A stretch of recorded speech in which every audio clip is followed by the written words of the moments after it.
Why is it easier to invent an anti-rape nail polish than it is to stop rape, eliminate it from our society? Well, because people have free will, there's economic disparity, there's trauma and bad upbringing, poor decision making, stupidity, and the fact that sex has been made a commodity, despite the fact that it's a human need. I guess you can just skip watching the rest of the video now. Thanks. Hey everybody, John the Other here. Okay, so you've probably heard that there's a new nail polish that is being marketed, which has some chemicals in it that change color when they're exposed to an alcoholic beverage that has been compromised with date rape drugs. Now this seems like a pretty clever and innovative bit of chemical engineering, and clever guys who thought this up. But the marketing, obviously to protect, for young women to paint their nails with this stuff and then, use it to detect whether or not their drinks are being tampered with, this is being cried over and screamed about in the blogging community by feminists, essentially, and I'm going to compress their message into a short, terse vision here, saying that preventing rape is the perpetuation of rape culture. Yeah, I mean, that's the argument, right? It's fucking stupid.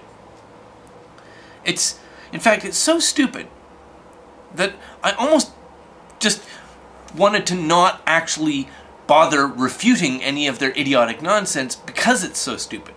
That I'm only going to encourage their stupidity by even addressing it. But for due diligence, I am going to address it. One particularly stupid and depraved moron wrote in The Guardian that we should not be trying to individually avoid rape, but we should be trying to stop rape. Now, that seems like a contradictory statement, right?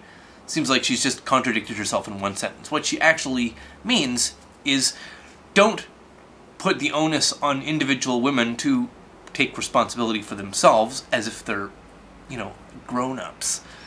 Rather, we should be trying to create a utopian society in which there is no crime. And never mind incremental change, the way a society actually changes over time. What we should do is just go straight to utopia.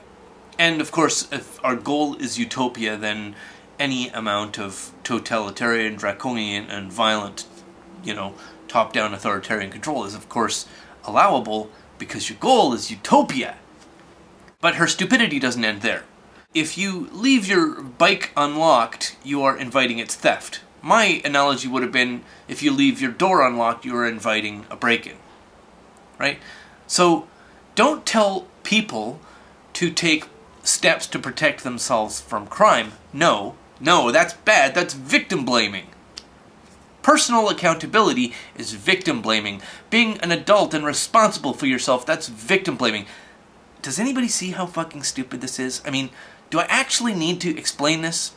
I apologize for the absolute abject, depraved stupidity that necessitated this explanation. I'm sorry. I'm so sorry. This is what it's come to. Now, she makes other clownish, idiotic, and moronic statements.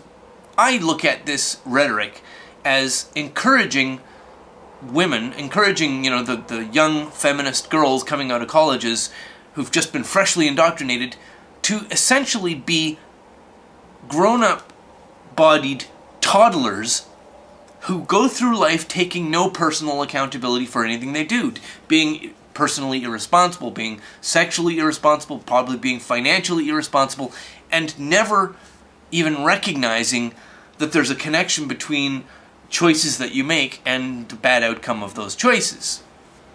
That's, that's the surface message. That's the overt message that's being sold by feminists, and it's hard to fathom that anybody could actually be so stupid. Now, there is, of course, a political advantage for feminism in promoting this type of basically moronic permanent toddlerhood among women. Stay a dependent, imbecilic, unthinking, reactive, fragile fucking snowflake blown in whichever direction the wind blows you. Because as long as you have dependent, helpless, permanent victims, then feminism retains its political cachet. It continues to be relevant as long as you have lots and lots and lots and lots and lots of self-selecting victims. So there's that message. But the second issue here, and this is the real point that I wanted to make, is that Valenti is so totally stupefyingly, clownishly moronic in her supposed rebuttal of this rather clever, nail polish detection kit, that we have to realize that this is the clown show. This is not activist feminism. This is this public clown-painted, squirting flower, giant floppy-shoed 65 feminists jammed into a clown car, moronic, low-hanging fruit. This is so easy to rebut, though it's becoming obvious, even to people who don't study it, that Valenti and those like her, these public blogging, writing for The Guardian and other newspapers, probably for Huffington Post and so on, this is a distraction. It's a clown puppet show to keep the public's focus on these deliberately moronic clowns. Valenti isn't as stupid as this. She's portraying herself as being stupid so that people go, ha ha, you're stupid! Meanwhile, the actual activist arm of feminism is doing things like legalizing murder through lobbying within the court system.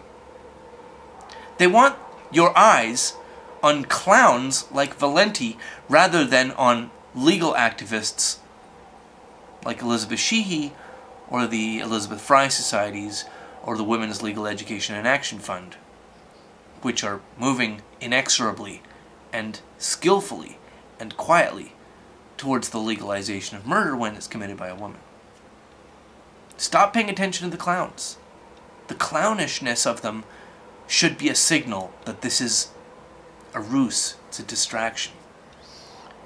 The other issue, of course, that the feminists are all wound up over is that the availability of a pretty much instantaneous and very cheap detection system for tampering, roofie tampering with drinks is going to throw into stark light the fact that nobody tampers with drinks. That this whole date rape, roofie mythology is just a story to cover the fact that college-age women, when they go drinking, drink themselves blackout drunk.